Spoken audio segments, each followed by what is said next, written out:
Hi అండి all. ఈరోజు recipe ఏంటంటే దొడ్డు రవ్వ ఉప్మా. దానికి కావాల్సిన పదార్థాలు: పొట్టు పెసరపప్పు, మిల్ మేకర్, పచ్చిమిర్చి, కొత్తిమీరాకు, అలాగే క్యారెట్, సోరకాయ, టమాటో, ఆనియన్, అల్లం వెల్లుల్లి పేస్ట్, బీరకాయ, కరివేపాకు. ఇవన్నీ కూడా వెజిటేబుల్స్ అందులో వేసుకోవాలండి. చాలా టేస్టీ అండ్ హెల్దీ. ఇప్పుడు మిల్ మేకర్ చూపెట్టాను కదా, మిక్సీ చేయాలి. మిక్సీ పట్టేసిన తర్వాత ఎలా వస్తుందో చూద్దాం రండి.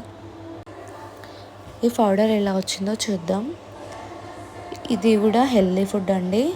ఇందులో ఇవన్నీ కూడా వేస్తే, వెజిటేబుల్స్ వేస్తే అది మనం తిన్నట్టు అవుతుంది. చాలా మంచిది కూడా. ఇప్పుడు ఇది పోపు చేస్తున్నామండి. ఆవాలు, జీలకర్ర వేసుకున్న తర్వాత ఈ వెజిటేబుల్స్ అన్నీ కూడా ఇందులోనే వేసేయాలండి. ఎలా ఉందో తర్వాత టేస్ట్ చేసి చెప్పండి. మీరు కూడా ట్రై చేయండి. ఎలా ఉందో చెప్పండి. అలాగే ఈ వీడియో చూసే ముందు మాత్రం like and share, subscribe, follow చేయండి. అది మాత్రం మర్చిపోకండి. ఇక ఇందులో పచ్చిమిర్చి వేయాలండి. ఇప్పుడు వెజిటేబుల్స్ అన్నీ కూడా ఇందులోనే వేసేసుకోవాలి. మేమైతే కుక్కర్లో వేసాము. మీకు ఏది అవైలబుల్ ఉంటే అందులో వేసుకోవచ్చండి. ఈ టిఫిన్ చేసింది మా అత్తయ్య అండి. ఎలా ఉందో టేస్ట్ చేసి చెప్పండి.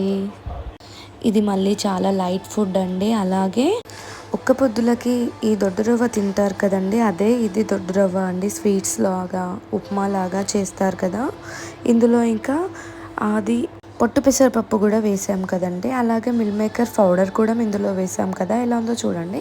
తర్వాత సాల్ట్ అడ్జస్ట్ చేసుకోండి. తర్వాత దీనికి తగ్గ వాటర్ కూడా పోసుకోండి.